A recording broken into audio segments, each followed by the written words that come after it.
Maputi, matangkad, mahaba ang buhok, sexy at artistahin. Ganito mailalarawan ni Rina ang kanyang kaibigan na si Jezabel. Noon pa man, gandang-ganda na siya sa kanyang best friend. Kahit nasa high school pa lamang sila, marami na kasing nahuhumaling kay Jezabel. Hindi matatawaran ang ganda nito. Hindi rin naman kasi nakapagtataka dahil magaganda at gwapo rin naman ang kanyang mga kamag-anak. Kaya naman, palaging ginagawang standard ni Rina ang kagandahan ng kaibigan. Tuwing mag-aayos siya, sinisigurado niyang mas maganda siya kay Jezabel. Kahit alam naman niya sa kanyang sarili na malabong mangyari yon. Hindi naman pangit si Rina. Sadyang hindi lang talaga siya pansinin. Tipong nabibilang lang siya sa average beauty ng isang babae na kung hindi sasamahan ng konting landi ay hindi ito mapapansin ng kalalakihan. My God, Rina! Ang ganda mo ngayon! Umirap si Rina bilang pabirong tugon. Ngayon lang? Ano ka ba naman? Syempre palagi. Ang ibig ko lang naman sabihin, mas maganda ka ngayon kumpara sa mga nakaraang araw. Wait, anong sikreto mo? Sikreto nga eh. Tapos sasabihin ko sa'yo? In fairness, ang galing mo sumagot ah. Yan ba natututunan mo kay Anthony? Si Anthony, ang lalaking kailan lang nakilala ni Rina. Sa ibang eskwelahan yun nag-aaral. At kahit isang buwan ang nakakasama ni Rina yon, masasabi niyang hindi pa talaga niya kilala ang binata. Tanging ang pangalan lang nito ang alam niya at ang ilang mga hilig ng lalaki. Ha? Hindi naman ako tinuturoan ni Anthony ng kung ano-ano. Ano palang tinuturo niya sa'yo? Magmahal? Yee! Sinundot-sundot pa ni Jezabel ang tagiliran. Nasagi tuloy nito ang kapwa-estudyante sa hallway. Ito kasi, para kang timang. Tigilan mo nga! Nang makalabas sila ng kanilang paaralan, ay nagpaalam si Jezabel. Nauna na siyang sumakay sa jeep habang si Rina naman ay nasa gilid pa ng gate. Naghihintay kay Anthony dahil may usapan silang dalawa. Maya-maya lang, natanaw na rin niya si Anthony. Malapad ang ngiti ng binata. Unang tingin pa lang ni Rina ay alam agad niyang nasa good mood ang kanyang manliligaw. Kanina ka pa ba naghihintay? Hindi naman. Kalalabas ko lang din. Nasaan si Jezabel? Hindi ba kayo magkasama? Ano ba naman yan? Ako yung nandito oh. Naghahanap pa ng iba? Kalma lang. Naninibago lang ako. Kasi ilang araw kayong hindi nagsasabay umuwi. Hindi ba halata? Nauuna nga siyang umuuwi para may oras tayo sa isa't isa. Si Jezabel pa lang hinahanap mo. Di siya na lang isabay mo bukas. Uy, ito naman. Masyadong mainit ang ulo. Ang mabuti pa, sumama ka sa akin. At may pupuntahan tayong kainan. Saan naman yan? Basta, sumama ka na lang. Para naman lumamig ang ulo mo. Oo, no touch. Sabay nang naglakad ang dalawa. Naging maayos naman ang oras para kay Rina at Anthony. Yun nga lang, ayaw pa rin ni Anthony nang magsabi ng mga bagay-bagay tungkol sa kanya. Dahil doon, napaisip si Rina kung sino ba talaga si Anthony. Isa sa mga dahilan para patuloy niya pa ring hayaang manligaw ang binata. Habang naglalakad papasok sa kanilang barangay, nakita niya sa gilid ng tindahan ang kababata niyang si Romeo. Hawak-hawak pa ng binata ang bote ng soft drinks habang humunguya ng tinapay. Uy, Rina! Ginagabi ka! Huminto ang dalaga at umupo rin sa tapat ng lalaki. Bakit ba lagi ka nandito? Hindi maganda, mukhang tambay ka lang. Grabe naman. Nagpapahinga lang. Alam mo naman, nakakapagod ang trabaho sa construction. Teka, huwag kang pagabi, Rina. Alam mo naman ang lugar natin. Hindi ito tulad ng Maynila. Maraming ilaw. Probinsya style ang lugar dito. Baka nakakalimutan mo lang naman. Kung makaano ka naman, parang hindi ako rito lumaki ah. Nagpapaalala lang. Alam mo naman, yung panahon ngayon, Maraming masasamang loob. Tsaka Tumaas ang kilay ng babae. Tsaka lumingon-lingon ang binata sa paligid. Wala nang dumadaan sa parting yon ng kanilang barangay. Tsaka, may mga aswang. Bumuga ng hangin ng babae. Walang ganang tumayo. Ay, ayun ka na naman. Bahala ka nga. Uy, sandali lang. Totoo naman talaga ang mga aswang eh. Di ba, Manang? Uy, sandali! Nauna nang maglakad si Rina. Wala na siyang lakas para makinig pa sa mga kwentong aswang ni Romeo. Dati pa naman kasi ay hilig na ng binata ang mga kakaibang kwento, kagaya nga ng mga aswang. Kaya maraming pagkakataon talaga na ayaw ni Rina na makausap yon. Isa rin yun sa dahilan kung bakit kahit kailan ay hindi niya nagustuhan si Romeo. Nagluto na ng hapunan ng kanyang ina sa bakuran nang makarating siya sa kanilang bahay. Agad naman siyang lumapit at nagmano. Simple lang ang buhay nila, hindi mayaman at hindi rin mahirap. 2 palapag ang kanilang bahay. Katulad ng ibang bahay sa kanilang barangay, sementado na rin ang sa kanila. Oh, anak! Abay, ginabi ka yata. Mag-aalas 8 na. Hindi ba'y alas 6 lang ang uwian ninyo? Pasensya na, inay. May inasikaso lang saglit sa school. Sus, inasikaso daw. Baka kako, may kadate ang anak mong yan. Napasalubong ang kilay ng ginang na si Rosa. Ay, ano ka ba? 16 pa lang yung anak natin kung ano-anong sinasabi mo. Kita mong nakatuon lang sa pag-aaral ang anak natin eh. Naku naman, nagbibiro lang naman ako. Akin na nga yung bag mo, anak. Maupo ka muna riyan at may sasabihin sa iyo ang mama mo. Umupo ang dalaga sa upuan na yari sa pinutok na kawayan ng puno. Ma, ano ba yung sasabihin niyo raw sa akin? Naaalala mo ba yung anak ni Maring Norma? Yun sa kabilang street lang. Anak ni Aling Norma? Yung buntis na nakipagtanan sa lalaki? Ay, oo, yun nga. Alam mo, 2 araw silang nawala. Tapos natagpuan sila sa gubat. Abay, patay na. Eh, ano naman pong kunik ko dyan, ma? Wala naman akong kinalaman dyan eh. Makinig ka muna kasi. Alam mo ba kung sinong pumatay sa kanila? Sino naman? Sabi ng karamihan, aswang! Napaayos ng upo ang dalaga at nagsalubong ang kilay nito.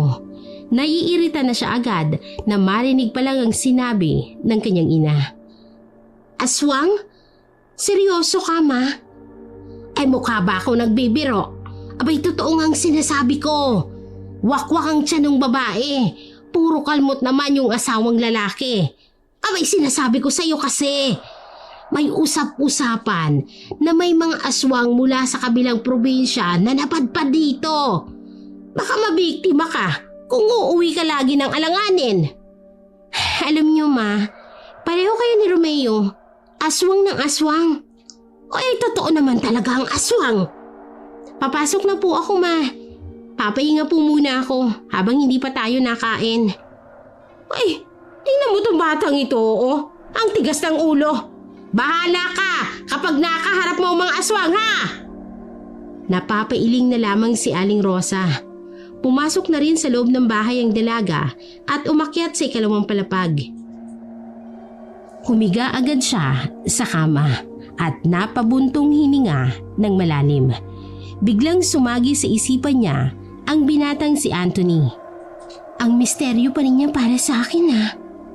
Pagkatapos niyang makapagpalit ng kasuotan, ay bumaba na rin siya para maghapunan.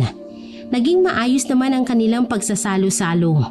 Dakong 10:00 ng gabi, tsumempo siyang nakatulog ang kanyang mga magulang.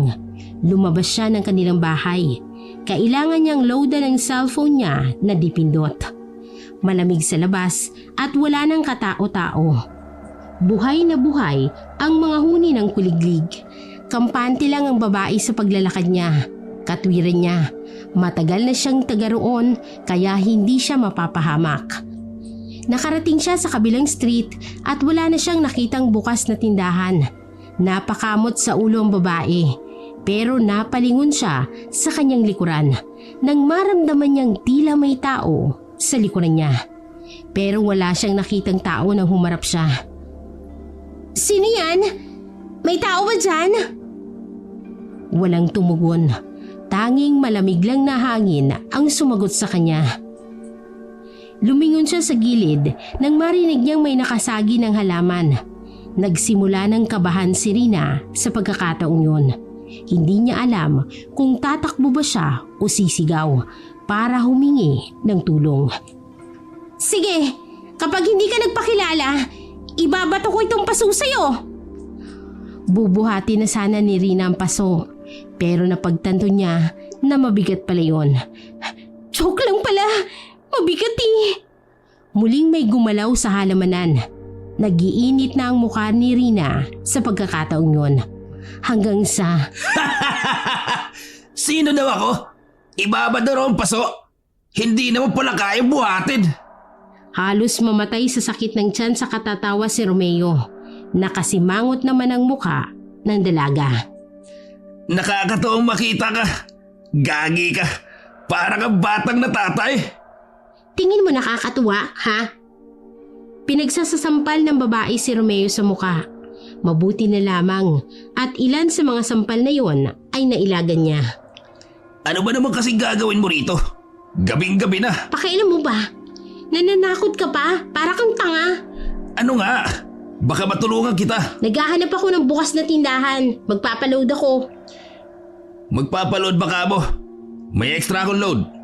Kaso, yung cellphone ko, naiwan ko sa bahay. Oh, anong gagawin ko? Kukunin ko sa bahay niyo. Kung mahihintay mo ako, kukunin ko. Loloadan kita. Wag na, maaabala ka pa. Teka, ano bang ginagawa mo sa labas? Sinusundan mo ako, no? Naghahanap din ako ng bukas na tindahan. Nagugutom kasi si Lolo. Wala na kasing pagkain sa bahay. Kayo ba? Meron? Wala na rin. Ang dami kong nilamon kanina. Gusto mo, sabay tayo maghanap? Medyo natatakot din kasi ako mag-isa. Kalalaki mong tao, takot ka? Bakit? Kapag malalaki, hindi na pwedeng mabiktima ng aswang? Ayan ka na naman sa aswang eh. Naglakad na ang babae at agad din namang sumunod sa kanya ang binata. Bakit? Ano bang sinabi sa'yo ni tita? Anak daw ni Aling Norma, yung buntis, inatake raw ng aswang. Patay daw kasama yung lalaking itinanan sana siya. Pumalakpak pa ng isang beses ang binata nang marinig ang sinabing yun ng dalaga. Ayun nga! Yun nga dapat ang ikikwento ko sa'yo kanina. Totoo ba yun? Oo, totoo nga yun. Ang sabi pa nga raw ng iba, yung aswang daw binata rin. Parang kaidaran din natin. Sus! Papaano nyo naman nalaman na totoong aswang ang pumatay ron? Dahil lang sa wakwak ang tiyan. Marami namang mababangis na hayop sa gubat ah. Sige nga, anong hayop? Basta, hindi ako naniniwala sa aswang na yan. Change topic na lang. Ang KJ mo talaga kahit kailan. Ano bang gusto mong pag-usapan? Yung Anthony na nandiligaw sa'yo? Siguro, kaya ka lumabas ng alanganing oras para mag-text ako sa kanya. Oh, masaya ka na. Hay nako, kapag ang tao nga naman natutong lumandi, hahamakin ang lahat. Makatext ka lamang. Naglibot-libot pa ang dalawa. Pero sa kanilang lugar kasi ay maaga talagang nagsasara ang mga tindahan. Kaya kahit magpabalik-balik sila ay walang magbubukas na tindahan sa oras na yun. Wala na yata talaga tayong mahahanap na bukas na tindahan. Bukas na lang. Sa akin nga kasi, pwede kong ipagpabukas. Yung sa lolo mo. Bahala na.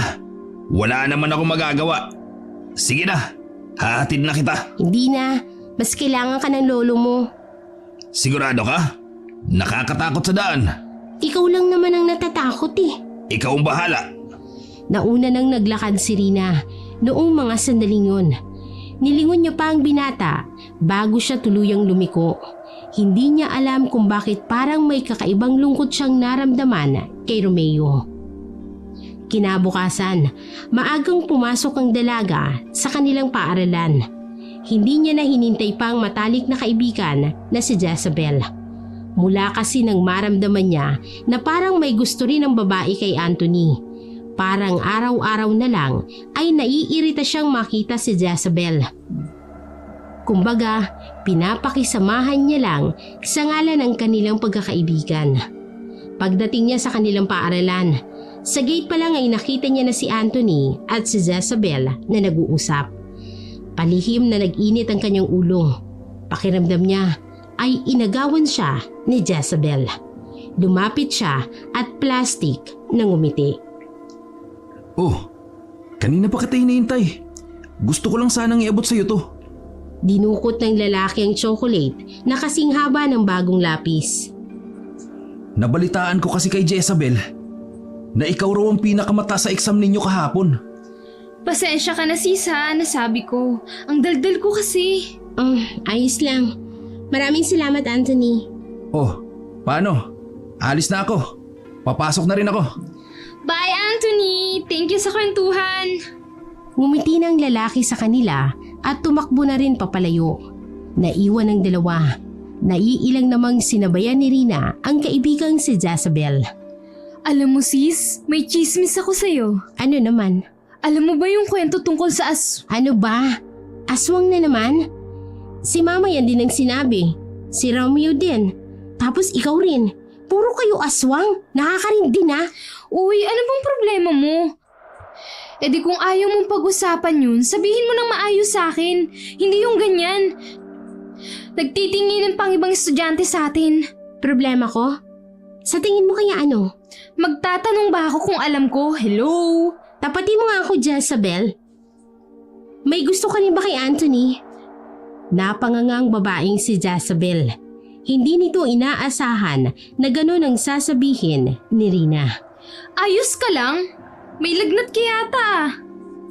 Bakit ako magkakagusto kay Anthony? Aba, ewan ko sa'yo. Napapadalas ang pakikipag-usap mo sa kanya eh. Partida ha. Alam mong nanliligaw sa akin yun. Ano ka ba naman? Nag-uusap lang naman kami tungkol sa'yo. Sinasabi ko nga lahat ng magagandang katangian mo para mas lalo siyang humanga sa'yo. Wala akong gusto sa kanya, no? Pambihira ka. Sus! Kilala kita, Jezabel ha. Alam kong maraming lalaki na madali lang na nabibihag dahil maganda ka. And so? Dahil doon iniisip mo na inaakit ko si Anthony? Oo, halata naman. Tingin mo talaga hayaan kong mangyari yun? Kung alam kong masisira ang pagkakaibigan natin? Jezabel, maraming kaibigang taksil. Hindi ko sigurado kung hindi ka ganun. Dahil never pa naman akong nagkamali ng kutob ko. Naiwang nakangangang dalagang si Jezabel nang mauna nang maglakad si Rina. Noong araw na yun ay hindi nagpansinan ng dalawa. Tuluyan ng sumabog ang nasa utak ni Rina. Dahilan para magkaroon ng pader sa pagitan nila ni Jezabel. Sumapit ang kanilang uwian. Habang nagliligpit ng kagamitan ay nakita niyang nauna nang lumabas si Jezabel. Napairap na lamang siya. Mga ilang sandali lang. Narinig naman niya ang dalawang kaklase na nasa gilid ng pinto. Nang pakinggan niya ng maayos, nalaman niya na ang usapan ng dalawa ay tungkol pala sa aswang. Nairita na naman si Rina. Sawang-sawa na siya sa ganong kwento. Pero napatigil siya nang marinig ang sinabi ng isa pa. Ang aswang daw ay isang estudyante pero walang nakakaalam kung saan ang paaralan yun nag-aaral. Hindi naman naniniwala si Rina. Naisip din niya na kung maging totoo yun, dalawang paaralan lang ang pwedeng pagbintangan. Ang sa kanila at ang paaralan nila Anthony. Ngumisi na lang si Rina. Para sa kanya, isang malaking kalokohan lang ang kanilang pinag-uusapan. Lumabas na ang babae sa kanilang paaralan, kagaya ng laging nangyayari. Nakaabang na agad sa kanya ang binatang si Anthony. Rina! Tuloy-tuloy lang ang lakad ng dalaga. Hindi pa rin kasi niya makalimutan ang selos na nararamdaman niya. Rina, sandali! Ano pa? Pagkaharap ni Rina sa lalaki, ay napansin niyang parang may pagkapula ang mata ni Anthony. Hindi niya alam kung namamalikmata lang ba siya dahil pagpikit ni Anthony ay normal lang naman ang mata nun. Oh, ayos ka lang? Para kang nakakita ng multo ah. Ako lang to. Pabiro ng binata pero seryoso lang na napapaisip ang babae. Uy, Rina, huwag ka nang magalit. Wala namang namamagitan sa amin ni Jezabel. Ano ka ba? Sa kanya lang ako nagtatanong minsan kapag hinahanap kita. Ganun ba? Yun na lamang ang nasabi ni Rina. Parang bigla na lang kasi siyang nawala sa mood na magalit.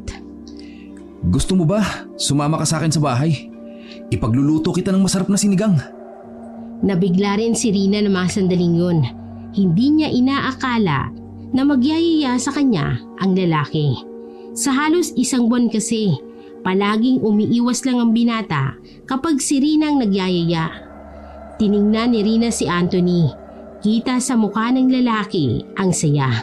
Seryoso ang ngiti nito. Sigurado ka ba? Baka naman napipilitan ka lang kasi nape-pressure ka na. Alam mo, ayos lang naman kung ayaw mo pang ipagkatiwala sa akin ang ibang detalye ng buhay mo. Naiintindihan ko naman. Hindi. Gusto ko na rin talaga. Tsaka di ba, ang pangit naman na nanliligaw ako tapos hindi mo ako kilala. Natatakot ako na baka isipin mong may tinatago akong kakaiba. Wala naman akong ganong iniisip. Para mawala ang iniisip mo, sumama ka sa akin. Huwag ka mag-alala. Nandun din naman ang parents ko. Ipapakilala kita. Kung talagang gusto mo, ikaw ang bahala. Hindi naman ako tatanggi. Palihim na kinilig ang babae. Yun kasi ang unang pagkakataon na may isang lalaking ipapakilala siya sa mga magulang. Bago sila dumiretso sa sinasabing tirahan ni Anthony, naisipan na muna nilang dumaan sa palengke para mamili ng lulutuin. Pero habang nasa kalagitnaan sila ng pamimili, ay may kung anong kabang bigla na lamang na naramdaman ang dalaga. Hindi niya maintindihan kung bakit ngayon naramdaman. Napatingin siya kay Anthony. Abala lang yun sa pagpili ng mga gulay. Pero napagtanto niya na ganun kabang nararanasan niya sa tuwing kasama niya ang lalaki. Hindi na lamang niya yun pinansin. Ang mahalaga sa kanya ay ang magaganap kinagabihan. Matapos mamili ay nasa gilid na sila ng kalsada. Habang naghihintay ng sasakyan, nagtaka si Rina nang biglang dumating si Romeo. Natatarante itong lumapit sa kanya. Rina! Rina! Ano ba yun? Sigaw ko ng sigaw eh. Nandito tayo sa bangketa. Ilang segundong nagkatinginan sina Romeo at Anthony. Pero agad din naman itong pinagtuunan ni Romeo ang dalaga. Rina! Ang papa at mama mo! Ano? Anong nangyari sa kanila? Sumama ka muna sa akin! Emergency to! Pero may... Saka na yan! Kailangan ka nila! Ano ba kasi yun? Sandali! Ingat ka! Text ka na lang! Wala nang nagawa pang lalaking si Anthony. Halos madurog ang hawak-hawak niyang petsay. Agad na sumakay ng tricycle ang dalawa. Sa loob si Rina habang nasa likuran naman ang driver na si Romeo. Nang makarating sila sa kanilang barangay, hindi maiwasan ni Rina ang magtanong. Sobrang nag-aalala siya sa kanilang pamilya. Romeo naman, nag-aalala na ako. Ano ba kasi nangyari sa kanila? Umuwi ka muna sa inyo. Pupunta lang ako ng barangay hall. Dali, puntahan mo sila. Hoy! Ano ba? Nakakainis ka naman eh! Tumakbo si Romeo paalis. Agad naman na nagtungo ang dalaga sa kanilang bahay. Pagdating niya sa bakuran, nakita niyang nagtatawanan ng kanyang mga magulang. Walang kagalos-galos. Napatigil ang mga yon nang makita siyang lumapit. Oh, bakit ganyan ang mukha mo? Para kang nakakita ng nakatatakot. Ayos ka lang ba, anak? Ma, ayos lang ba kayo? Ha? Bakit mo naman kami tinatanong ng ganyan? Ikaw nga ito mukhang hindi maayos. Ang ibig ko pong sabihin, wala po bang nangyaring masama sa inyo? Wala naman. Maghapon lang naman kaming nandito ng nanay mo. Bakit? Ano bang problema? Inilapag ni Rina ang kanyang bag sa gilid ng pinto. Ma, sandali lang kakausapin ko lang si Romeo. Baka sa bawat hakbang ng babae ang inis at galit para sa binata. Pakiramdam niya ay iniinis lang siya ni Romeo o kaya naman ay sinadya lang talaga ng lalaki na sirain ang mahalagang parte ng buhay niya. Pagkakita pa lamang ni Rina, sinampal niya agad si Romeo sa muka. Nagulat ang lalaki habang iniinom ang soft drinks. Rico! Aray! Masakit ba? Gusto mo isa pa? Oh, tama na! Ayaw na! Ano bang problema mo, Romeo? Bakit mo ako pinauwi at sinabing emergency kina mama? Akala mo ba nakakatuwang gawing biro ang ganong bagay? Sinira mong magandang gabi na sana ngayon ko na mararanasan. Palibhasa wala kang magandang ganap sa buhay mo kaya nandadamay ka. Kung pwede ko lang ipaliwanag sa'yo. Hindi na. Alam ko na rin naman na walang kwenta yung sasabihin mo. Naisip ko lang, siguro may gusto ka sa akin kaya ayaw mo kay Anthony. Hoy Romeo, ngayon pa lang sinasabi ko na hindi ako pumapatol sa pangit. Grabe ka namang magsalita. Kung hindi mo sana ako ginalit, hindi ka makakarinig ng totoo. Huwag mo akong guguluhin kahit kailan. Kalimutan mo na rin na magkaibigan tayo. Naiintindihan mo? Darating ang panahon na magpapasalamat ka rin sa akin. In your dream! Sa ganitong senaryo, tinapos ng dalagang si Rina ang kanilang pagkakaibigan. Wala na siyang pakialam sa maramdaman ng binata. Basta ang mahalaga lang sa kanya ay ang kanyang sarili. Ganon din ang gagawin niya kay Jezabel sa oras na sirain din ng kaibigan niya ang kanyang tiwala. Alas 7 ng gabi, abala ang dalaga sa pag-text kay Anthony. Pero hindi yun nagre-reply. Mas lalong ikinainis ni Rina ang nangyaring pagkaudlot ng dapat na mangyari. Kanina ka patingin ang tingin sa cellphone na yan. Hindi ka ba kakain ng maayos? Hayaan mo na, Rosa. Baka may inaasikaso lang sa kanilang eskwela. Ay, tignan mo nga ang mukha ng anak mo. Mukha bang may inaasikaso yan sa school? Ay, siguro tama ang papa mo. May syota ka na siguro, Rina. Hoy, sagutin mo ako. Mapakiusap huwag ngayon. Magulo ang utak ko. Tapos na po akong kumain. Tumayo ang dalaga at nagtungo na rin sa itaas. Ay, tingnan mo ang ugali ng anak mo, Damian. Ay, Diyos ko! Ang bastos na! Napailing na lang ang matandang si Damian. Samantala, dot-dot pa rin ang dot-dot si Rina sa kanyang cellphone.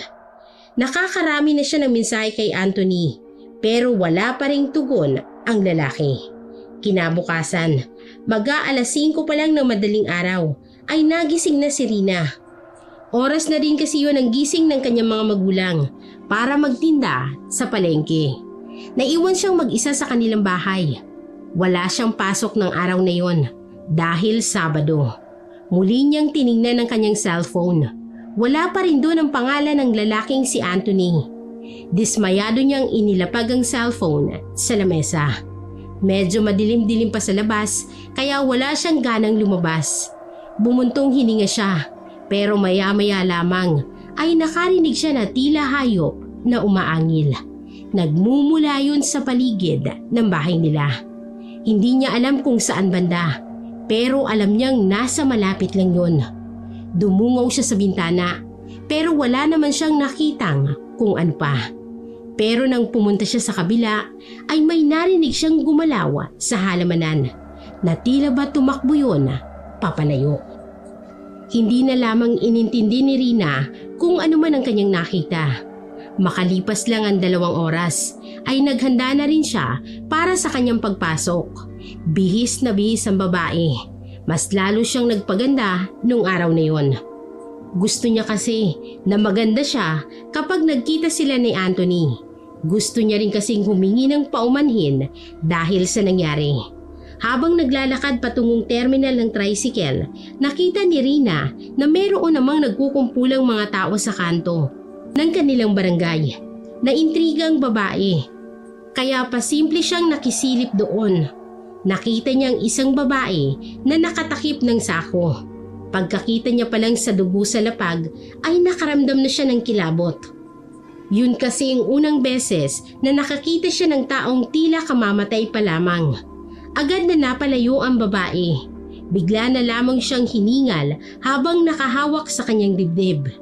Pag-angat naman niya ng kanyang muka ay nasa harapan pala niyang lalaking si Romeo. Namamaga ang kaliwang mata nito na parabang nalamog. Kapansin-pansin din ang mga galos nito sa braso, mga kalmot na mahahaba. Dinaanan lang siya ni Romeo at hindi siya kinausap. Laking pagtataka naman ng dalaga kung ano ang nangyari kay Romeo. Pumasok siya sa kanilang paaralan. Wala si Jezabel at naninibago rin si Rina. Si Jezabel lang kasi ang tipo ng estudyante na hindi basta-basta umaabsent. Pagsapit ng uwian, nakaabang na si Anthony sa kanilang gate. Lumapad naman ang ngiti ng babae nang makitang nakangiti rin yon sa kanya. Anthony! Buti naman at nandito ka pa. Tungkol kahapon, pasensya ka na ha. Siraulo kasi yung kaibigan ko na yun. Pinagtripan na naman ako. Ayos lang naman yon. Naiintindihan ko. Hindi ka galit? Hindi naman ako galit, Rina. Bakit hindi ka nagre-reply? Hiniram kasi muna ni Papa ang cellphone ko. Nasira kasi yung kanya eh. Kailangan niya ng cellphone sa trabaho, kaya yun. Huwag kang mag-alala. Wala naman siyang nabasa sa mga text mo. Tinanggal ko kasi ang SIM card pagkabigay ko sa kanya. Akala ko kasi galit ka eh. Gusto mo ngayon na lang tayo tumuloy? Sayang. Wala si Papa at Mama. Bawal kasi akong tumanggap ng bisita kapag wala ang parents ko. Kung sa bagay, awkward din naman kung tayong dalawa lang. Alam ko na. Dahil may kasalanan ako sa'yo, ililibre kita. Tara! Hinawakan ni Rina ang kamay ng lalaki. Dinala yun sa isang lugawan na di kalayuan sa kanilang school. Isang malawak na bakuran ang pwesto ng lugawan.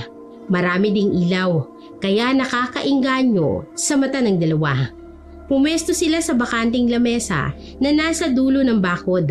Walang gaanong tao roon, kaya tahimik ang paligid. Dito ka lang o-order lang ako ng kakainin natin. Sige. Lumapit agad ang dalaga sa tindera. Habang hinihintay ang dalawang mangkok, sinulyapan niya si Anthony. Napansin niya na parabang hindi mapakali ang binata. Tingin niyo lang tingin sa kung saan. Pakiramdam ng dalaga ay ayaw ni Anthony sa lugar na yun. Kaya nang makuha niya ang dalawang mangkok ng lugaw, ay tinanong niya si Anthony. Anthony, ayos ka lang ba? Hindi ka ba komportable rito? Pasensya ka na ha. Wala pa kasi akong allowance. Sa mas magandang kainan sana tayo. Naku, hindi. Ako nga dapat na humingi ng paumanhin. Kasi ako ang lalaki, kaya dapat ako ang nanlilibre. Medyo naninibago lang ako. First time ko kasi sa ganito. Di mas maganda. Ako ang kasama mo sa first time. Ngumiti na lamang si Anthony. Hinalo-halo ni Rina ang lugaw ng binata. Medyo nanlaki ang mata ni Anthony nang makitang mga bawang na lumilitaw sa ibabaw ng lugaw. Napansin ni Rina ang reaksyon na yun ni Anthony, pero hindi niya yun pinansin dahil ang akala niya, ignorante lang ang lalaki. Kumain ka na, masarap yan, sabi ng tindera, yan daw ang pride nila dito. Lugaw with egg, with laman, and with tokwa. Ganun ba? Sige. Kita sa mukha ni Anthony na nagdadalawang isip yon. Mabagal nitong hinahalo ang mangkok. Maya-maya ay tuluyan na nga rin nitong tinikman ang lugaw. Sa unang tikim ay wala namang nangyari. Pero sa mga sumunod, nakita ni Rina na namula ang binata. Napakamot sa liig si Anthony at nangangati yun. Anong problema, Anthony? Hindi nagsalita si Anthony. Bigla na lamang yung tumakbo palabas ng bakuran. Hinabol ni Rina ang binata pero nakita niyang nakasakay na yun sa tricycle. Ano naman kayong problema nun? May allergy ba siya sa lugaw? O baka namang gumaganti lang siya dahil sa nangyari last time? Desmayadong napailing na lamang si Rina. Aalis na sana siya nang biglang lumitaw si Romeo sa gilid niya. Napatingin si Rina ng matagal sa lalaki. Hinihintay niya kung magsasalita yun. Huwag kang mag-alala. Hindi kita sinusundan. Inutusan ako ni Lolo na bumili sa barangay na to. Nakita ni Rina ang plastic na dala ng lalaki. Anong nangyari sa mukha mo? Bakit mo tinatanong? Akala ko ba wala ka ng pakialam sa akin? Mahala ka nga sa buhay mo. Mag-iingat ka palagi, Rina. Puro babae ang binibiktima ng aswang. Seryoso ang tinig ni Romeo ng mga sandaling yon. Ibang Romeo ang nakikita ni Rina. Kaya kahit iritado siya sa usapang aswang, ay nagawa niyang pakinggan ang sinasabi ng lalaki. Alam kong nakita mo rin kaninang umaga ang bangkay ng babae. Aswang ang pumatay sa kanya. Pero alam ko rin naman na hindi ka naniniwala sa aswang. Nasa iyo pa rin kung maniniwala ka. Sinasabi ko lang to sa'yo para may ideya ka sa pwedeng mangyari. Romeo, Huwag mong tawagin ang pangalan ko kung hindi mo naman ako tinuturing na kaibigan. Sige na, alis na ako. Baka hinihintay na ako ni Lolo. napabuntong hininga na lamang si Rina. Para bang nakonsensyang dalaga sa lahat ng kanyang mga sinabi kay Romeo. Naiwan namang mag-isa si Rina hanggang sa makaalis na ang tricycle. Nakatingin pa rin sa kanya ng makahulugan si Romeo. Hindi niya maintindihan kung bakit napakamatalinhaga ng bawat tingin ng binata. Isa pa sa nagpapaisip sa kanya ay kung ano ang nangyari sa binata. Pag-uwi niya sa kanilang bahay ay agad siyang sinalubong ng kanyang inang si Aling Rosa. Ay Diyos kong bata ka, anong oras na? Bakit ba late ka na palaging umuuwi? Umupo ka nga muna rito at may sasabihin ako sa iyong sobrang halaga. Ano po ba yun, ma? Kararating ko lang pinapakabo niyo naman ako. Kakabahan ka talaga sa sasabihin ko. Kasi ang kaibigan mong si Jezabel, kagabi pa hindi umuuwi. Ang sabi ni Maring Josephine, hindi pa naman daw pumasok ngayong araw. Wala namang paramdam sa kanila. Basta kagabi, ang sabi lang sa kanila, makikipagkita daw sa isang kaibigan. May nakakita naman kay Jezabel sa plaza. Lalaki naman ang kasama. Teka ma, totoo ba yan? Ay tignan mo itong anak mo, Damian, oo. Pinaghihinalaan pa akong gumagawa ng kwento. Anak, totoo ang sinabi nila. Sa katunayan, nagpunta rito kaninang tanghali ang mga magulang ni Jezabel. Ang sabi naman, nasa school ka. Biglang napagtanto ng babae. Kaya pala nakita niya ang tatay ni Jezabel sa school. Dahil pala yun doon. Naku, sana naman walang masamang nangyari sa kanya. Kahit na insecure siya sa kaibigan niyang yun at kahit naghihinala siya na may namamagitan kay Jezabel at Anthony, hindi niya maikakaila na mahalaga pa rin sa kanya ang babae. Kaya ikaw na bata ka, abay iwas-iwasan mo yung gumala ng alanganing oras. Pagkagaling sa eskwela, diretso. Hoy! Kinakausap pa kitang babae ka! Tumakbo palabas ng bakuran si Rina. Hindi niya alam kung saan niya hahanapin si Jezabel. Kaya naman, kumabog ang kanyang dibdib. Lahat ng inis at hinala para sa kaibigan ay nabura.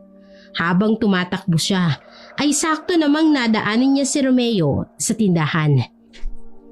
Kinapala na lamang ang mukha niya at nilapitan ang lalaki.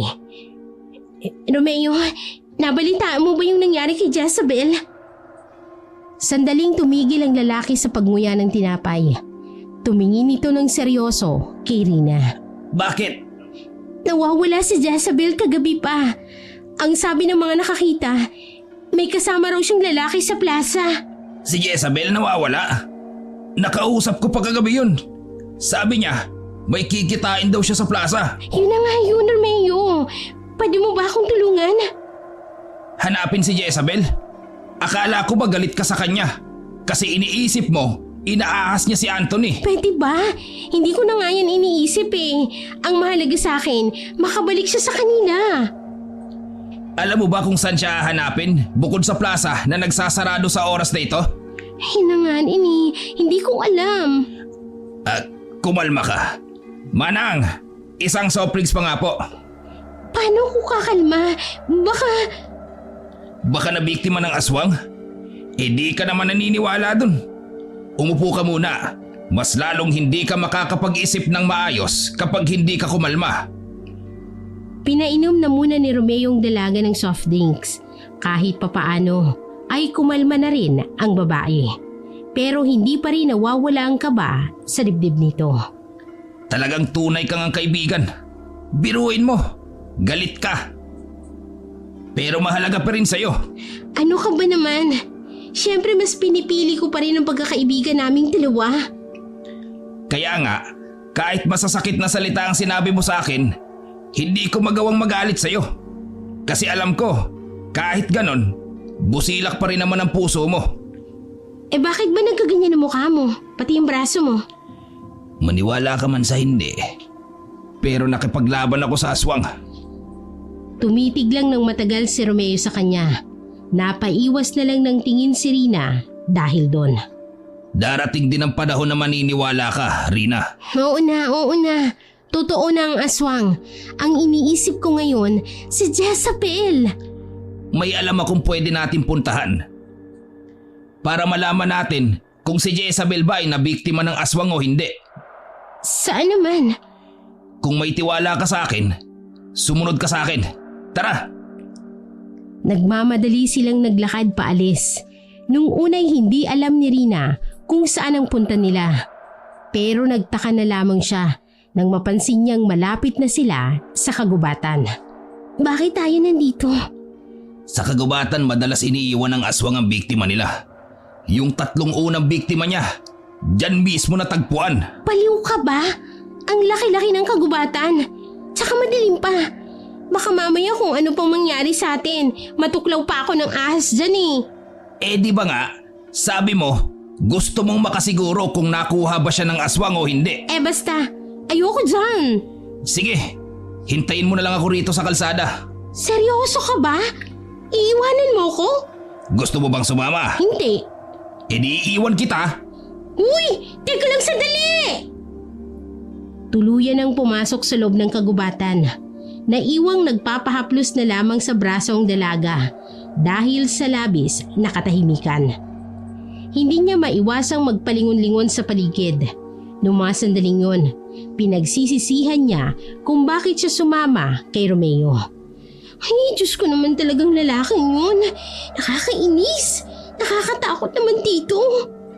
Huminga ng malalim ang babae para pilit na pakalmahin ang sarili.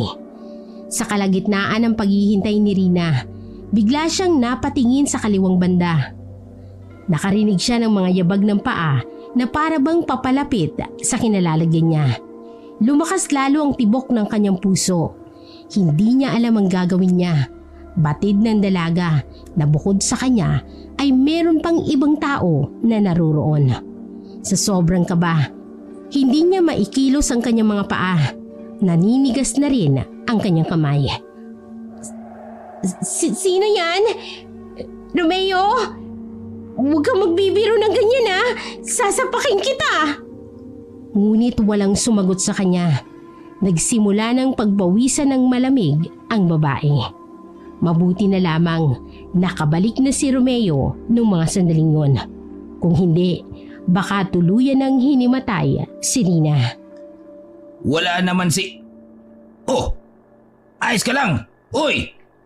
Romeo, paligay ko. May tao dyan sa kaliwang banda.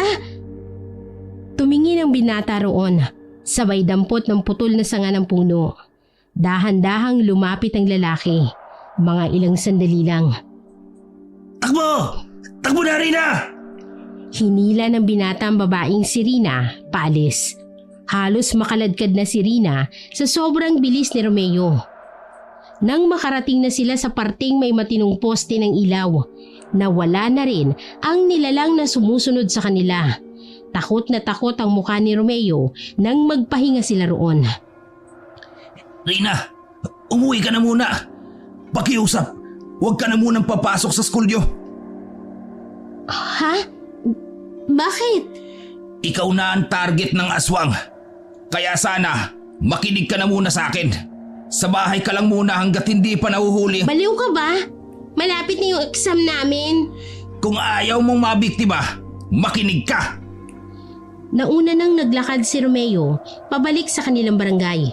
Habang si Rina naman ay nakisabay na lang sa ilang magsasaka na galing pa sa trabaho. Nang makabalik na siya sa kanila ay niratrat agad siya ng bunganga ng kanyang ina. Pero kahit ano pang sinasabi ni Aling Rosa ay walang pumapasok sa kokote niya. Ang tanging tumatakbo lang sa isipan niya ay ang mga nangyayari.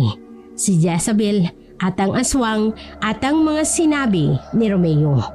Makalipas ang 2 araw, hindi pinakinggan ni Rina ang sinabi ni Romeo.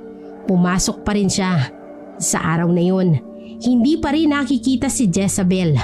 3 araw na yung absent. Halos ganun na rin katagal yung hindi siya natatagpuan. Nawala na rin ang pag-asa ng mga magulang ni Jezabel dahil sa kumakalat ng balita na parang nasisiraan na ng bait ang magulang ng dalaga. Dahil doon, mas lalong nagnanais si Rina na mahanap ang kanyang kaibigan. Pero hindi niya alam kung papaano at kung ang mga pulis nga ay nahihirapan. Siya pa kaya na walang alam sa mga ganoong bagay. Uwian na naman nila. Tinanaw niya si Anthony sa labas ng kanilang gate. Pero wala siyang nakita ron. Tatawagan niya sana ang binata. Kaso, naalala niyang wala nga palang cellphone si Anthony. Sasakay na sana siya ng tricycle. Pero biglang dumating si Anthony. Pawis na pawis at hingal na hingal. Ang bilis mo namang maglakad. Kanina pa kita hinahabol. Anthony, Pasensya na nga pala nung gabing nasa lugawan tayo. Alam mo, allergy kasi ako sa bawang. hala, pasensya na. Hindi ko naman alam. Sana kasi sinabi mo. Nahiya kasi ako eh. Kasi baka isipin mo nag-iinarte lang ako. Pero ayos na ako ngayon. Pwede ba tayong kumain? Pwede naman. Libre mo? Oo naman. Nagpakita ng malapad ng ngiti si Anthony. Habang naglalakad sila para maghanap ng makakainan, naisingit ng binata ang nangyari kay Jezabel. Siya nga pala.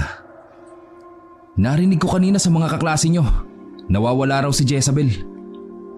Tumingin ng seryoso si Rina, kaya agad namang dumepensa ang lalaki. Oh, baka mag-isip ka na naman ng kung ano. Nabanggit ko lang. Kasi di ba magkaibigan kayong dalawa? Hindi naman ako nagsiselos eh. Ang mahalaga na lang kasi sa akin, makita si Jezabel. Gusto ko rin humingi ng paumanhin sa lahat ng sinabi ko.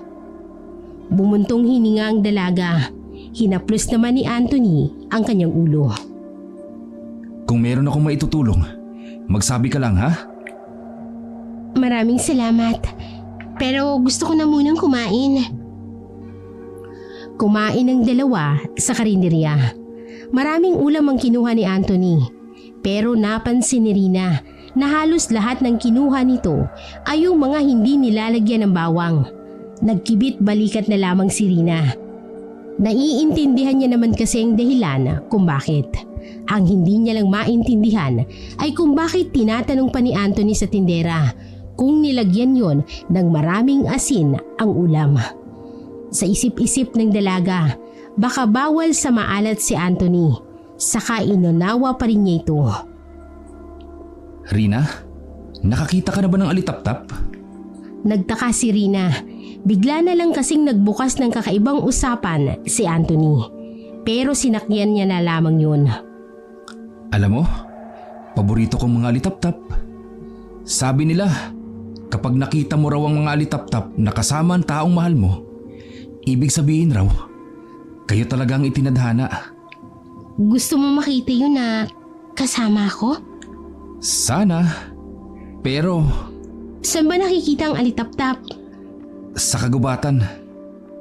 Napatigil sa pagmuya ang babae. Mula kasi nang may mangyaring kakaiba noong magkasama sila ni Romeo. Parang nagkaroon na siya ng trauma sa mga gubat. Ayoko sa kagubatan. Natatakot ka ba? Kasi baka may aswang na gaya ng sinasabi ng mga kaklase mo? Nakakatawa mang isipin. Oo, binabagabag ang kalooban ko kapag may nakikita akong gubat. Kaya sorry ha, hindi kita masasamahan. Naku! Ayos lang naman sa akin. Ano ka ba? May susunod pa naman. Akala ni Rina ay ayos lang kay Anthony ang pagtanggi niya. Pero palagay niya ay hindi yun nagustuhan ng binata. Nakitaan kasi ni Rina ng konting inis si Anthony. Pero dahil wala siyang panahon para sa kaartihan ng isang lalaki, mas pinili na lamang niyang ituon ang atensyon sa kinakain. Makalipas lang ang ilang minuto, natapos na rin silang kumain. Inihatid na siya ni Anthony sa sakayan ng tricycle. Napuna ng dalaga ang kakaibang tingin nito sa kanya. Tila ba nanlilisik ang mga mata. Nagalit ba siya sa ginawa kong pagtanggi? Alas 7 pasado nang makarating siya sa kanilang barangay. Malayo pa lang ay natanaw niya na si Romeo sa tindahan. Kumakain na naman yon ng paborito niyang tinapay. Nang makita siya ni Romeo ay nagmamadali yung umalis. Kumaripas ng takbo si Rina para maabutan ang lalaki. Hoy! Bakit ka ba umaalis? Hindi naman ako manghihingi. Huminto si Romeo pero hindi yon humarap. Rina, sinabihan na kita. Huwag ka na munang aalis ng bahay ninyo. Mapapahaba ka. Ano ba talagang alam mo? Alam mo habang tumatagal, napapaisip na rin ako sa'yo. Kung pwede ko lang sabihin, Rina. Kung pwede lang sana. Ang alin ba? Hindi na nakapagpigil si Rina. Lumapit siya sa binata at sapilitang iniharap sa kanya si Romeo. Bumungad sa kanyang mukha ang maraming pasa. May sugat sa labi, sa braso at sa kamay. Mga kalmot na mas malaki sa kalmot ng isang normal na pusa. Sa puntong yun, nakaramdam ng awa si Rina. Hindi pa man niya alam kung sino may gawa noon kay Romeo. Labis na rin ang pag-aalala niya. Romeo, sino bang gumagawa nito sa'yo? Bakit ang dami mong pasa? Bakit ang dami mong sugat? Hindi nagsalita ang lalaki. Pilit itong yumuyuko. Hoy, ano ba? Sumagot ka nga. Nakakaalarma na yung mga nangyayari sa'yo. Sino bang bumubugbog sa'yo?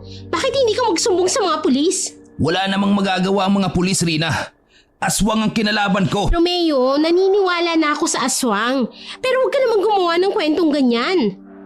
Rina, sa bahay ka lang. Hindi sa lahat ng oras kaya kitang bantayan.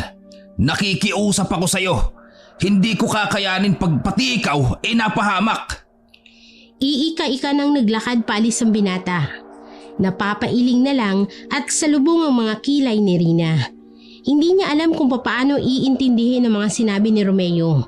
Bigla-bigla na lang kasing sumiseryoso kahit nakilala niya naman iyon sa pagiging makulit. Ano bang problema nun?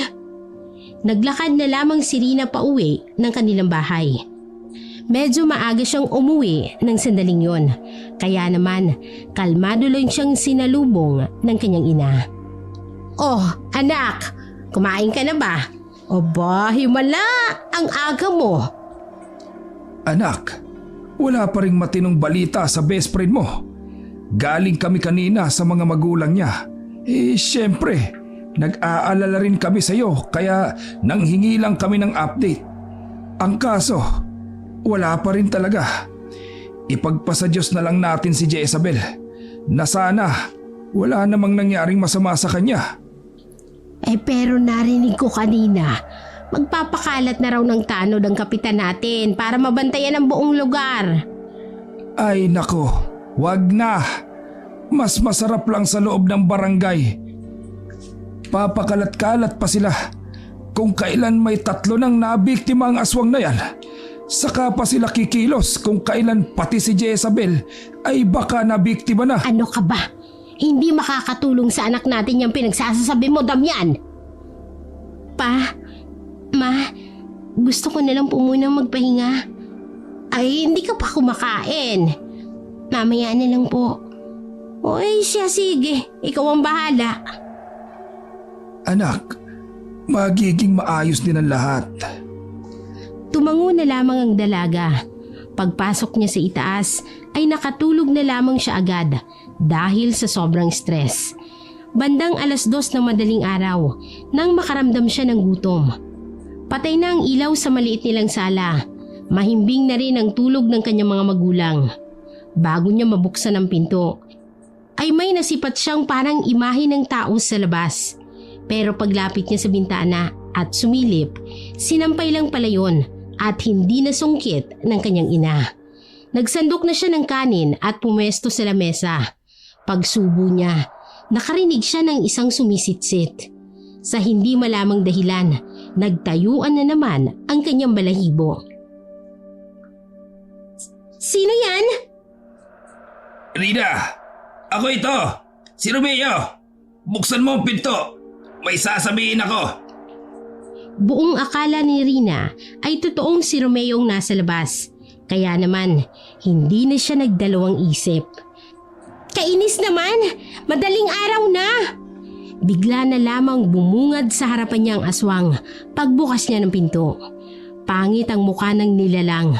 Mahabang ilong at dila. Kulubot ang mukha na parabang naaagnas na. Wala yung damit pang itaas. Wag! Wag! Hinawakan siya ng aswang sa braso at hinila siya paalis sa tapat ng pinto. Nang nasa palabas na sila ng kanilang bakuran, nahawakan ni Rina ang nakasandal na panghukay ng lupa. Pinalo niya yun sa mukha ng aswang pero parang walang nangyari. Mama! Papa! Tulong! May aswang! Bubuhati na sana siya ng aswang nang biglang dumating si Romeo. May dala-dala itong latigo na gawa sa buntot pagi. Paghagupit ni Romeo ay pumulupot pa yon sa kaliwang braso ng aswang. Sa sobrang hapdi ay napagapang na lamang ang aswang nang umalis yun. Takot na takot si Rina. Nanginginig siya dahil sa kilabot na umaandar sa kanyang sistema. Nandito na ako! Ligtas ka na, Rina!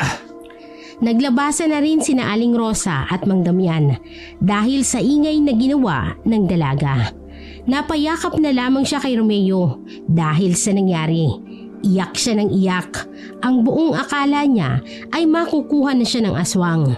Mabuti na lang talaga at himalang dumating si Romeo. Anak, ano bang nangyari? Romeo, bakit ka nandito? Mang Damian, munti ka na pong makuha ng aswang si Rina. Ano ka mo? Nang maging kalmado na si Rina, ay pumasok na muna sila sa kanilang bahay. Binuksan na lamang muna nila ang lahat ng ilaw sa tapat. Nagsaboy na rin sila ng asin at nagsabit na rin ng bawang sa bawat pinto at mga bintana. Binuksan ni Rina ang pintuan dahil akala niya ako po ang kumakatok. Pero hindi po. May mga aswang po kasing may kakayahang manggaya ng boses ng tao. Lalo na ang boses ng mga taong malapit sa biktima niya. Mabuti talaga at dumating ka, iyo. Aba, teka, papaano mo nga pala nalaman na nandito ang aswang?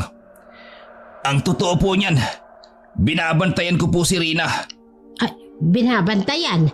Abay ano ka? Aso? Rosa naman, seryoso yung bata nagsasalita. Mula nang mawala si Jezabel, nagkaroon na ako ng kutob na yung aswang. Puro magaganda ang babaeng biktima niya. Gaya ng 2 babae na naunang nabiktima. Napatingin si Rina sa bintana.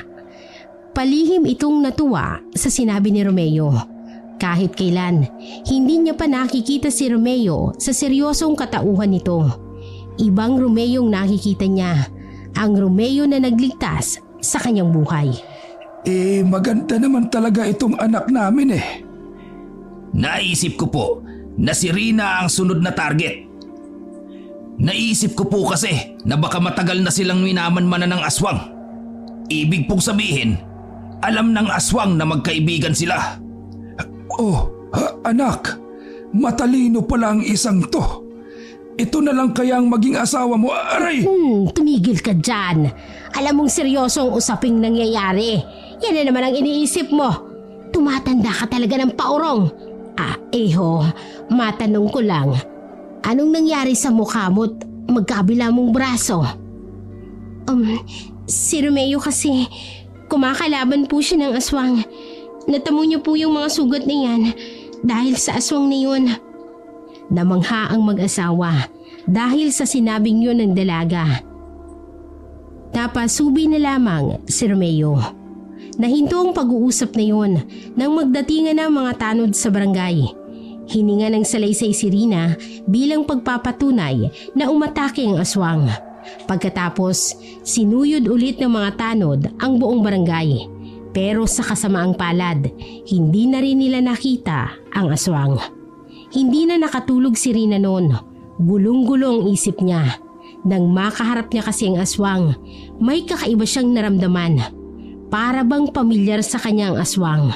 Pero hindi niya lang matandaan kung saan niya nakita. Kinaumagahan, nagpasya siyang hindi muna pumasok sa eskwelahan. Ang pagtatangka ng aswang sa kanya ay sapat na para malaman niyang hindi nga siya ligtas, lalong-lalo na kung siya lamang mag-isa. Sinabihan ko si Romeo na samahan ka rito. Total, wala ka namang pasok. Alam mo naman, hindi naman pwedeng hindi buksan ang tindahan natin. Maraming umaasa sa tindahan. Ayos lang pa. Mag-iingat po kayo. Uuwi naman kami kaagad bandang hapon. Kumain ka ng maayos. Hindi na makakalayo ang aswang na yun, anak. Marami naman tayong nakadisplay ng mga bawang at asin dito sa bahay. Oo, sige. Lalakad na kami, ha? Kumaway pa ang mag-asawa nang makalabas yun ng bakuran. Bumuntong hininga na lamang si Rina. Hanggang sa mga sandaling yun, ramdam na ramdam pa rin niya kasi ang hawak ng isang aswang sa kanyang braso. Parang naaamoy niya pa rin ang mabahong hininga nun mula sa nilalang na yun. Katulad ng sinabi ni Mang Damian, dumating nga si Romeo bago magtanghalian. Pero halata sa kilos at mukha ng lalaki ang pagiging balisa. Parang malalim ang iniisip. Romeo, ayos ka lang ba? Ayos lang ako. Nagkaila ang lalaki, sabay higop ng kape. Kung gusto mo, magpahinga ka na lang muna. Kung tutuusin, hindi mo naman ako obligasyon. Pero ginagawa mo pa rin ito para proteksyonan ako. Dahil ayokong madamay ka sa gusto niyang mangyari. Nya? Kilala mo ba siya? Yung aswang? Ha? Hindi. Siya nga pala. Mamaya aalis ako. Iaalis ko si Lolo sa bahay. Baka kasi namukhaan ako ng aswang. At baka pati ang lolo ko damay niya. Makalipas ang ilang oras, konting sandali na lang ay papatak na naman ang gabi. Nakauwi na ang mga magulang ni Rina, pero si Romeo ay hindi pa nakababalik mula ng umaga. Kaya naman, naisipan ni Rina na puntahan ng lalaki sa mismong bahay nito. Palihim siyang lumabas ng bahay. Walang kamalay-malay si Mang Damian at Aling Rosa na wala na si Rina sa kanila. Nagmamadali namang maglakad ang dalaga patungo sa bahay ni Romeo. Madilim sa bakuran nila Romeo. Ang ilaw lang ay nasa loob ng bahay. Kulay dilaw pa, kaya naman masakit yun sa mata. Papasok na sana si Rina nang makita niyang kararating lang din ni Romeo. Dala-dala pa nito ang buntot pagi. Nagtago agad ang dalaga. Nagtungo ito sa gilid ng bahay kung saan malago ang halamanan. Aksidente niyang narinig ang usapan ni Romeo at ang lolo nitong si Mang Pepeng na uugod-ugod na. Nag-aalala ako para sa kapakanan mo, Apo.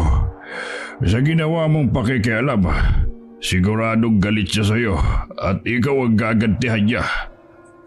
Nag-aalala ako para sa kapakanan mo, Apo. Sa ginawa mong pakikialam.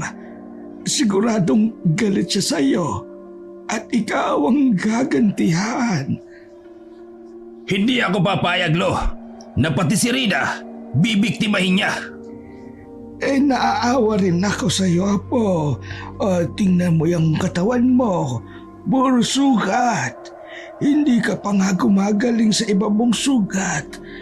Masusugatan ka na naman. Madadagdagan naman. Ay Diyos ko, Ginoo. Lo, huwag na ho kayong mag-alala. Ay, sana hindi ka na lang nakialam. Wala naman akong pakialam kung saktan niya ako. Matanda na ako. Kapag ako'y pinatay niya, ayos lang sa akin. Ang mahalaga, ikaw, dapat buhay ka. Kung habang buhay o tayong luluhod sa kanya, hindi tayo kailanman titigilan nun. Kaya ngayon, wala na akong pakialam. Kailangan gumawa ako ng paraan para matapos na ito.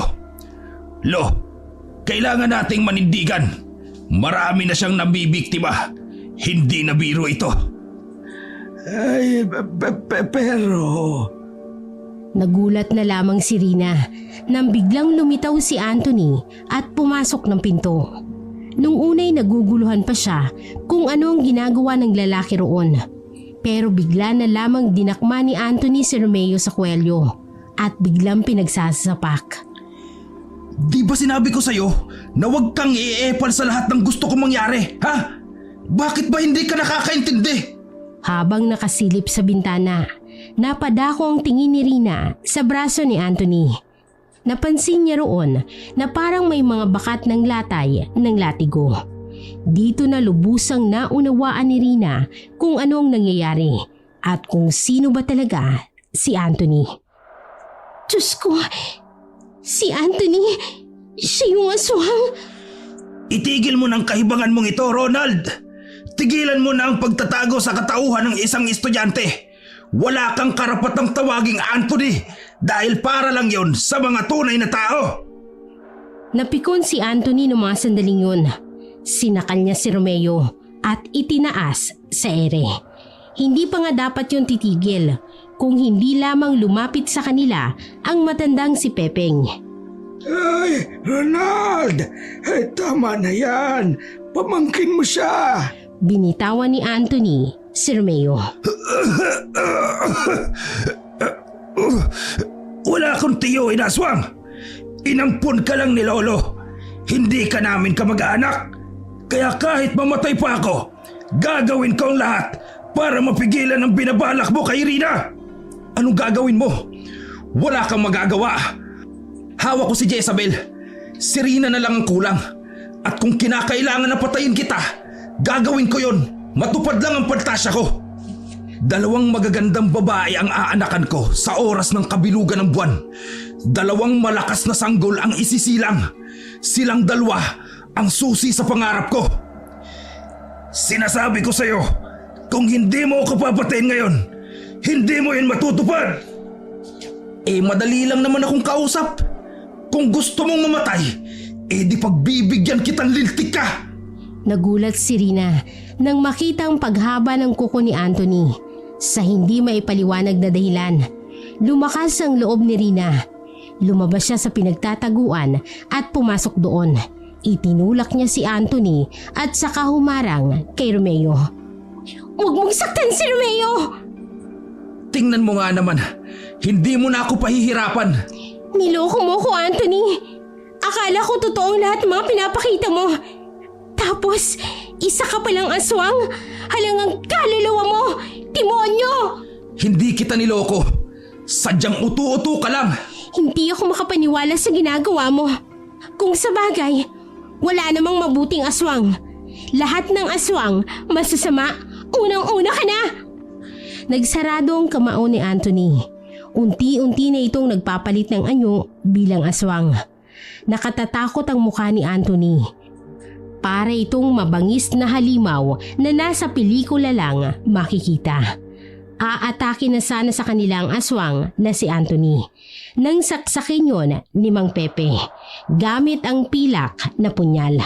Nadaplisan lamang si Anthony sa tagiliran, dahilan para magpagewang-gewang ito. Epektibo kasi ang pilak bilang pangontra din sa aswang. Walang nagawa si Anthony. Alam niyang mapapatay siya ng maglolo kung hindi siya aalis. Ay, itinuring kitang anak. Kahit alam kong aswang ka, pinalaki kita ng maayos. Pero hindi ko alam kung bakit nagkaganyan ka. Pasensya ka na dahil ngayon puputulin ko na ang sungay mo. Mabilis na gumapang palabas si Anthony. Hindi na nila yun hinabol. Nakahinga naman ng maluwag si Rina. Patawarin mo ako, Rina. Hindi ko sinabi sa'yo na siya ang aswang. Pinagbantaan niya kasi ako. Nasasaktan niya si Lolo kapag pinagkalat kong aswang siya. Ayos lang. Ang mahalaga hindi kayo napahamak. Bakit ka nga pala nandito? Pinuntahan kasi kita. Kasi nag-aalala ako. Tapos naabutan ko kayo rito. Maraming salamat sa pag-aalala.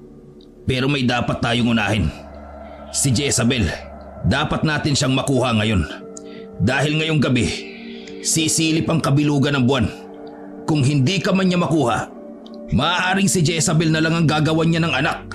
Naku, hindi pwedeng mangyari yun. Marami pang pangarap si Jezabel. Kaya nga dapat ngayon pa lang ay kumilos na tayo.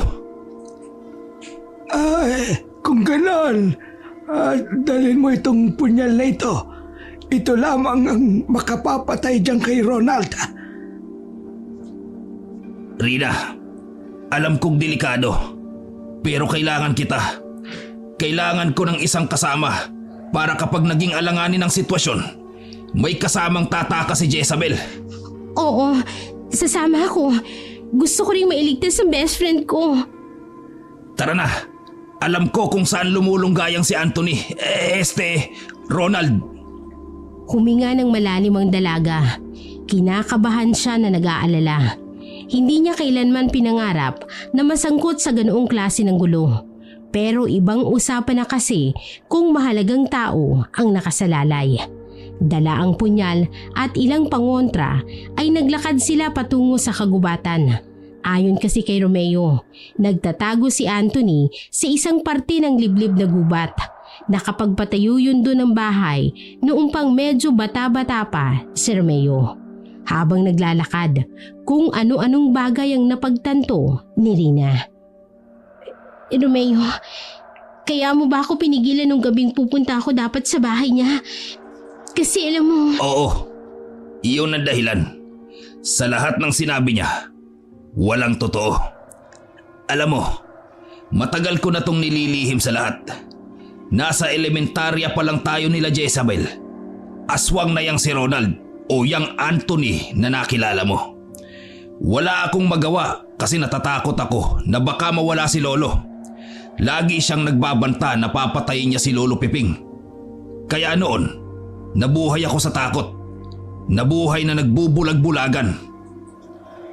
Na kung anong gawin niya, dapat wala akong gawing sasalungat. Kahit na alam kong may buhay na nawawala. Pasensya ka na kung hinusgahan kita. Pero totoo pala talaga yung sinasabi mo. Nakikipaglaban ka sa aswang, ano? Ang di lang totoo, yung nakikipaglaban. Kasi una sa lahat, wala naman akong laban sa kanya. Pero ngayon, may lakas na ako ng loob. May dahilan na ako para lumaban. Kayo ni Jezabel at maging si Lolo. Maraming salamat sa ginawa mo. Pero malayo pa ba tayo? Malapit na tayo. Kaya hinaan lang natin ang mga boses natin. Baka mamaya, marinig niya tayo. Huwag kang mag-alala. Hindi niya sasaktan si Jezabel. Ang mapapangasawa o aanakan ng aswang ay tinuturing nilang Reyna. Hindi na lang nagsalita